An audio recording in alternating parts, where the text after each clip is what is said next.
Kubur, istilah yang digunakan dalam syariat kita, digunakan untuk semua jasad manusia, kita bicara manusia, atau hewan yang kelihatan dengan panca indera, yang digunakan untuk meletakkan jasadnya.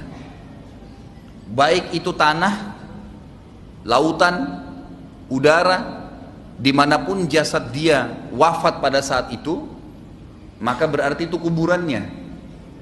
Seperti contoh begini,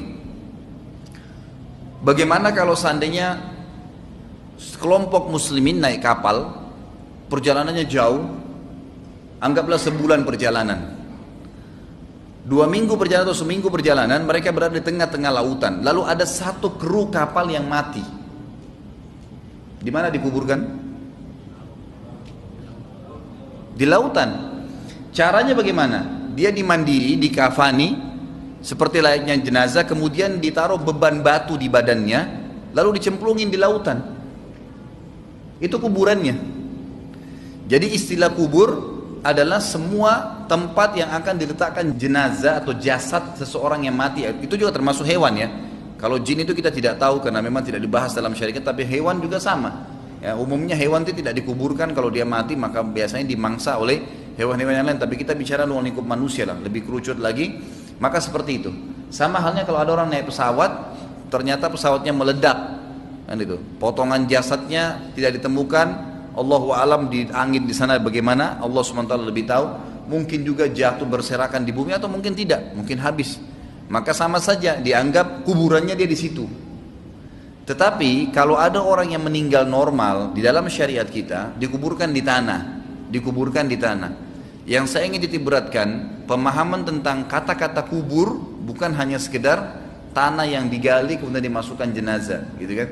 Tapi dimanapun orang itu akan ditaruh jasadnya, kalau tadi dia meledak di atas kapal atau dia ditenggelamkan di lautan, kalau dia meninggal di darat itu tentu tidak boleh kecuali harus dikuburkan, dimasukkan, maksudnya dijadikan kuburannya dalam tanah, dan tentu ada hukum syar'i sendiri ya.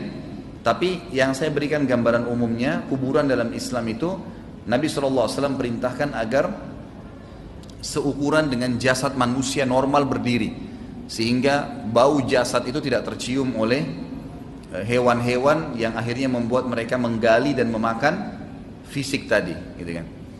Juga satu hal yang berhubungan dengan kuburan ini, jasad manusia utuh misalnya kita anggap normal, dia utuh dikafani. Jasad ini sebenarnya hakikatnya seperti pakaian, seperti pakaian.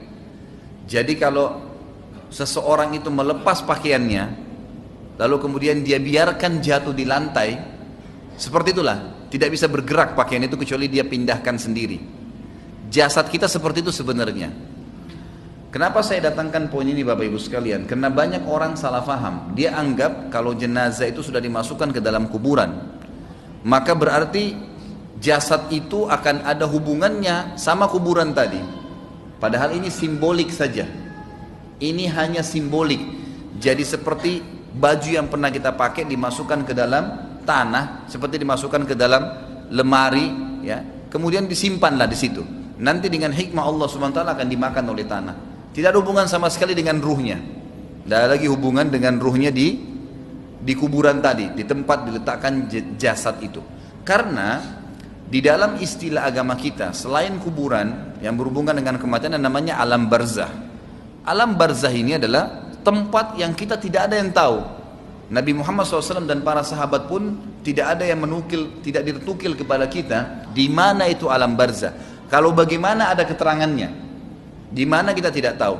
Jadi ruh itu pada saat dia proses dikeluarkan dari jasad manusia, seperti dilepas dari baju, bajunya sudah tergeletak, bajunya oleh Allah disuruh cuci bersih, ditaruh di tempat yang Allah suruh perintahkan. Itulah kuburan, gitu kan?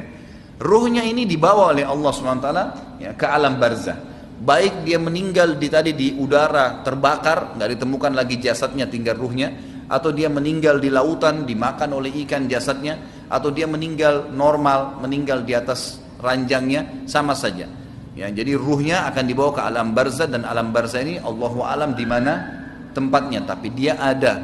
Barzah itu disiapkan khusus untuk alam ruh, baik dia disiksa karena dosa-dosa yang dia lakukan selama hidup di dunia, ataupun dia akan diberikan nikmat karena amal-amal soleh yang dia kerjakan. Dalam Islam kita punya keyakinan bahwasanya kuburan tadi tempat diletakkan jasad dan ya, alam barzah itu dua-duanya itu punya kehidupan. Kalau kuburannya sendiri tempat diletakkan jasad itu hanya simbolik diletakkan, tapi yang lebih difokus sebenarnya adalah masalah alam barzahnya. Jadi tadi kuburan itu hanya untuk meletakkan jasad saja dan itu simbolik. Gitu kan. Orang tahu di atasnya ada tumpukan tanah, ada batu nisan, udah orang tahunya itu kuburan, tempat jasadnya ditaruh, simbolik. Tapi apakah orang itu ada dalam situ? Sudah nggak ada, ruhnya sudah pergi ke alam barzah. Ya, nanti di hari kiamat akan ada pembangkitan sebagaimana saya jelaskan yang lalu. Allah turunkan hujan, lalu menerpah tulang-tulang ekor yang tersisa, kemudian tumbuh dibuat jasad baru, baru ruhnya kembalikan, dibawa dari alam barzah, ditiupkan atau dimasukkan kembali ke dalam jasad yang baru.